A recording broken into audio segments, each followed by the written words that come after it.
First phase का election में जिस तरह से 77 से लेकर के 80% तक मतदान हुआ है, ये भारी मतदान भारतीय जनता पार्टी के पक्ष में है। और इसकी विशेष बात यह है कि ये प्रो इनक्यूबेंसी मतदान हुआ है। जब कोई पार्टी 5 साल सत्ता में रहती है तो थोड़ी बहुत कम ज़्यादा मात्रा में नाराज़गी हो जाती है, जिसे एंटी इनक्यूबेंसी कहते हैं, और वो लोग वोट डालने आते हैं विपक्षी दलों के पक्ष में, या फिर जो बड़े कट्टर समर्थक होते हैं उनको कोई निराशा रहती है तो वो वोट डालने नहीं जाते या नोटा कर देते हैं। यहाँ लोग निकले हैं वोट डालने, मन बना के, पूरी दिलचस्पी लेकर, उत्साह के साथ और समर्थन में वोट डाला है। इसका मतलब ये हुआ कि 7 साल मोदी जी के कार्यकाल में और 5 साल जो असम में सरकार रही हमारी, उसने जिस तरह से एक बदलाव लाया है लोगों के जीवन में, विकास कार्यों में, उनको एक अच्छा प्रशासन देने में,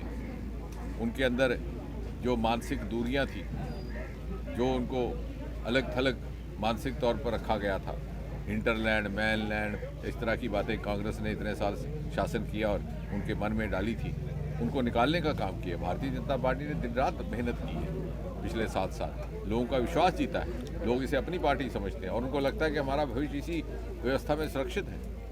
ये उसका एक संदेश है, इतना बड़ा भारी मतदान जो भारतीय जनता पार्टी के पक्ष में किया। इस बार असम में क्या होगा सर आपके?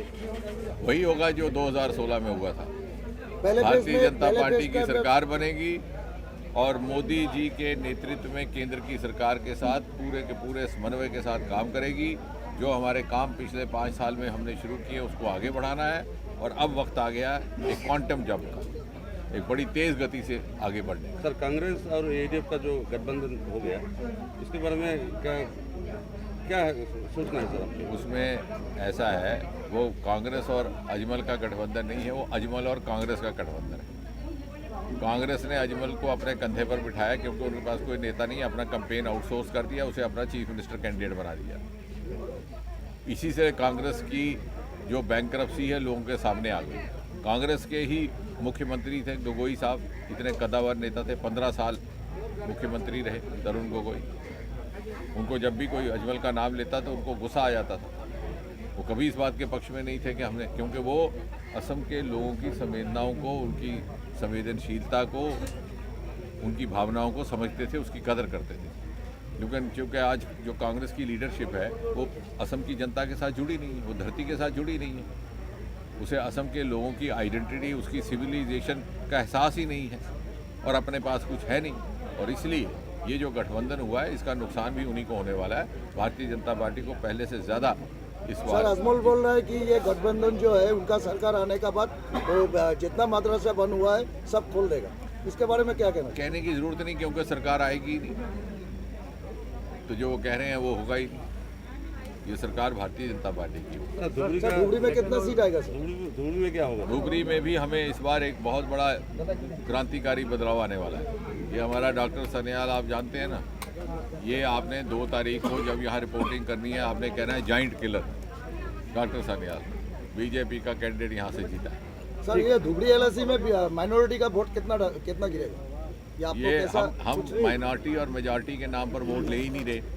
ये विभाजन की राजनीति, ये तकसीम की राजनीति कांग्रेस पार्टी कर रही है, जो समाज को तोड़ करके वोट ले रहे हैं। हम समाज को जोड़ने की बात कर रहे हैं। हम कह रहे हैं इतने इतने बड़े पुल यहाँ बने हैं मोदी जी के हस्तक्षेप से, उनके समर्थन से। उसमें तो ये किसी पुल पे ये तो नहीं लिखा कि हिंदू के चलने के लिए मुसलमान नहीं चल सकता। लगाया किसी ने बोर्ड? ये ना लगाया। हमने समाज के हर वर्ग के लिए, हर मजहब के लिए काम किया और उसी पे हम आगे भी चलेंगे और उसी के नाम का हम वोट भी लेंगे। नहीं, हेमंत विश्व शर्मा हर टाइम बोलता है कि मियाँ का वोट नहीं चाहिए, तो इसका असर कुछ गिरेगा क्या धुबरी में? हम इस बार सभी वोट लेकर जीतने वाले हैं। सर, सेकंड फेज में क्या होने वाला है? सेकंड और थर्ड फेज में? सेकंड और थर्ड फेज में वही होगा जो फर्स्ट फेज में होगा, क्योंकि एक फर्स्ट फेज में ट्रेंड बन चुका है। वो मिशन था, 100% सक्सेसफुल होगा क्या? बिल्कुल होगा, बिल्कुल होगा और बहुत अच्छी जीत होने वाली है।